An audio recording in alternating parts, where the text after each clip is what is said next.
Welcome to Iraqi Dinar News Updates, where we bring you verified developments that shape the future of Iraq's financial landscape. Today's broadcast is nothing short of monumental.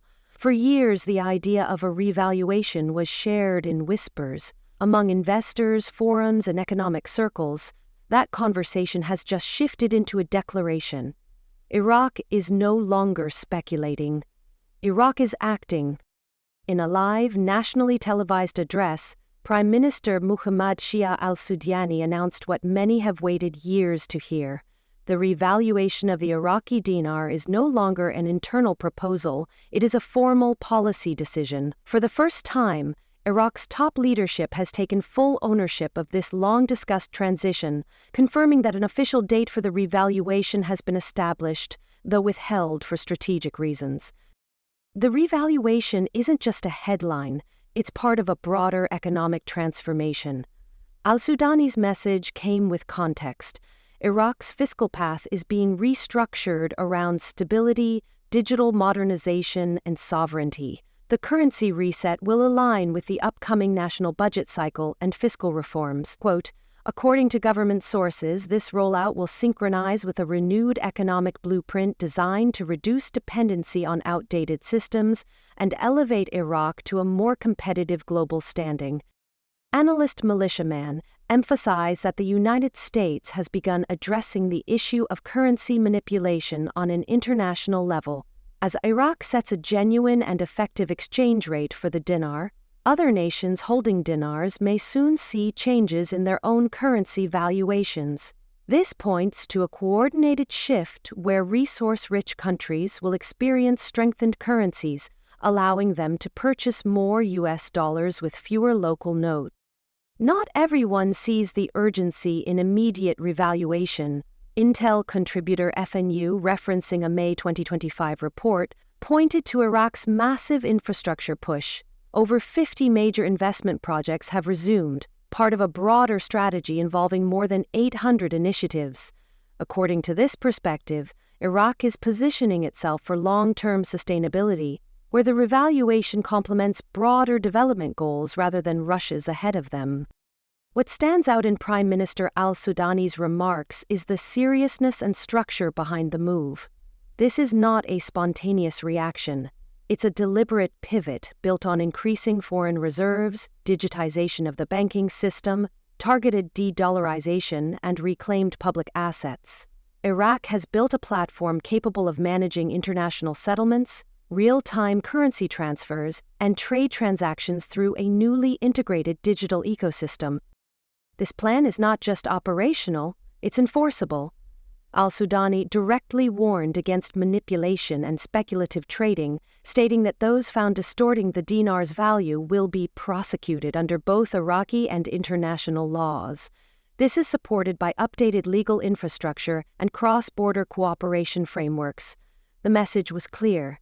This process is for legitimate participants, not opportunists. The public response in Iraq was immediate and deeply emotional. In major cities, residents gathered in celebration, flags flew, streets filled with cheers, fireworks lit the sky.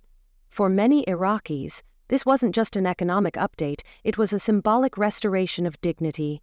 The dinar had long been associated with a difficult past. Now, it's becoming a symbol of a future they can believe in. Internationally, the announcement drew swift attention. News outlets like Bloomberg and Reuters began reporting on the story. Financial analysts who had once dismissed Iraq's revaluation potential began re-evaluating their positions. In Washington, meetings were reportedly held to assess how a stronger dinar might impact oil pricing, regional trade relationships, and geopolitical stability. Neighboring countries took notice. Economies across the Middle East, including Iran, Saudi Arabia, Turkey, and the UAE, are recalibrating projections as Iraq positions itself to shift trade balances and draw foreign capital.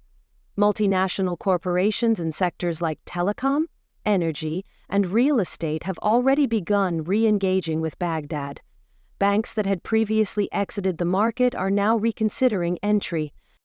Prime Minister Al-Sudani's speech wasn't padded with rhetoric, it was precise and confident. Iraq is no longer asking for understanding or permission.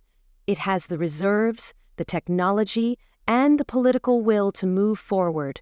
Over $100 billion, 0 cents in reserves, backed by oil, gold, and foreign currency, puts the country in a strong position to weather any transitional turbulence.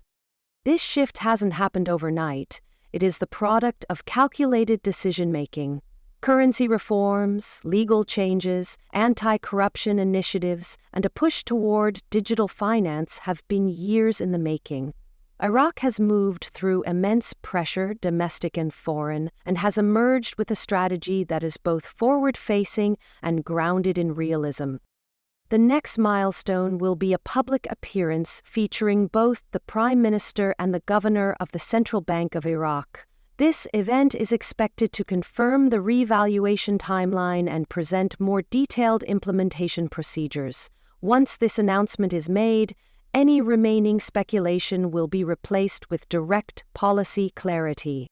This is more than a financial event. It's a national reset. Iraq has reclaimed its voice and redrawn the boundaries of what's possible. The dinar, once a symbol of hardship, is now poised to represent progress. For decades, the economic narrative was written by outsiders.